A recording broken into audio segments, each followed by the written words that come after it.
how the boy would have been shocked into shame at the sight of his own father working as a bullock. And there is another autobiography which I would like to quote from Dick Gregory, an Afro-American, where he writes about his childhood experience again. And he says, I think the first line is very interesting. I just read a couple of lines. Writing about his childhood experience, he says, "See, I never learnt hate at home or shame. I had to go to school for that." That's how it begins. So he writes how there is a notice on the notice board on such and such a day, funds will be raised for the welfare. And then he has a classmate called Helen, who he secretly is in love with. She's a white girl. And then he works very hard by polishing shoes and then doing errands here and there, and manages to earn some money. And on the day when the teacher asks the class to tell how much they are going to contribute to this fund, and when his turn comes, he also raises his hand. The teacher ignores him, but he insists, say, I have managed, I'll contribute 3 pounds. The teacher again ignores, and finally when he insists, he says, no, why don't you sit down and shut up, because we are collecting money for people like you. You are not the person to be contributing. And therefore, he says, I wonder how she means here the teacher, kept from teaching us hate when the social worker came around. She was a nasty bitch with a pinched face who said, we have reason to suspect you are working, Miss Gregory, and you can be sure I'm going to check on you, etc. Finally, the teacher, when she refuses to collect the money from this boy, he says, and I always thought the teacher kind of liked me. She always picked me to wash the blackboard on Friday after school. That was a big thrill. It made me feel important.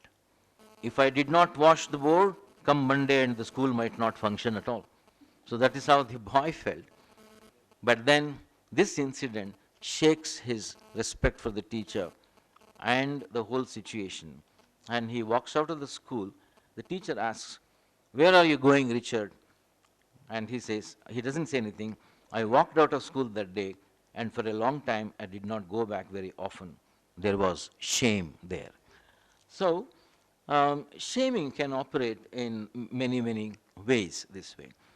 And I still remember our very important writer, Lankesh, commenting on Karan's Chomandudi, once made a very interesting and important remark, that this book, that's this novel about a Dalit farmer. He's not a farmer, he's a laborer. And for those who are not familiar, Chomandudi is a novel written by Shivram Karant, a non-Dalit, on Dalit. That's the story of a laborer, a landless laborer, whose only wish is to till a piece of land, not even to own it, which is denied to him.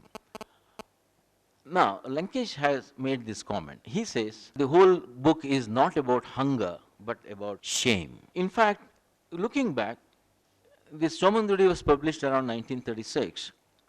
And it's an important year because two other texts also emerged at the time. There are 2 more novels, very important. One is Mulkaraj Anand's Untouchable. Everybody perhaps is familiar with that. And the other is a Malayalam text, Shiv Shankar Pillai's The Scavenger's Son. More or less, these 3 texts appear simultaneously the same year. Interestingly, they are all written by non-Dalits, but the protagonists are Dalits. And in the Untouchable, in the novel Untouchable, we can always remember that this boy, Baka, finds a kind of comfort zone in the military barracks, because at least there he is not discriminated against. Though he washes the latrine in the military barracks, he is able to borrow their you wear their thrown away uniform, and somebody even gives him a hockey stick to play with. And these 2 things, the thrown out uniform and the hockey stick that they give him to play gives him a sense of self-respect and a sense of belonging. And in the most poignant of those three books would be The Scavenger's Son, who the protagonist, the son of a scavenger, makes every effort possible to see to it that his son does not continue this profession. But it so happens that ultimately his son also, the third generation also ends up doing this. But there is a situation where the father, that is the second generation, Chundalmuthu, is it? He takes his son, but he wants his son to be educated in the school, and he knows that if he knows whose the father is, the teacher may deny the education. So the entire education is given in a way that nobody knows whose son he is. In other words, Chundalmuthu denies his own parenthood. He also gives a new name to his son. So there are many such instances where we can see that shame operates, and opposite of the shame is a struggle to belong to the mainstream or whatever. I think the entire, again, if I refer to the video we saw, that this whole problem of burning one's own skin in terms of bleaching comes out of the essence of shame and a reaction to the shame of belonging to the class that that they're aspiring to become a part of. So that way shame and poverty are linked in many ways, but they are also separate in the sense the treatment that people undergo because of that can be quite different. Because poverty alone cannot create shame. In India we know that there are people, poor people from all castes, but the experience of shame differs and entirely depends on the caste that one belongs to.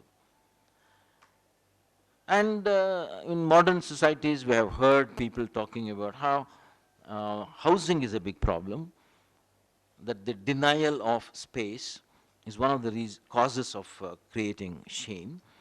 So it's not a question of money or poverty. Even a middle class Dalit or even a Muslim for that matter cannot find a house in any urban centers easily, unless perhaps they try to cover up their caste or religion. So we can go on and give a lot of examples, but I thought I can end with a couple of observations. Now, though shame is a basic to the experience of Afro-Americans and Dalits, it may qualitatively vary between these two.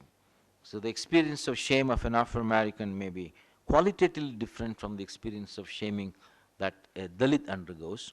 And that's a, I think, very interesting area that needs to be perhaps studied further.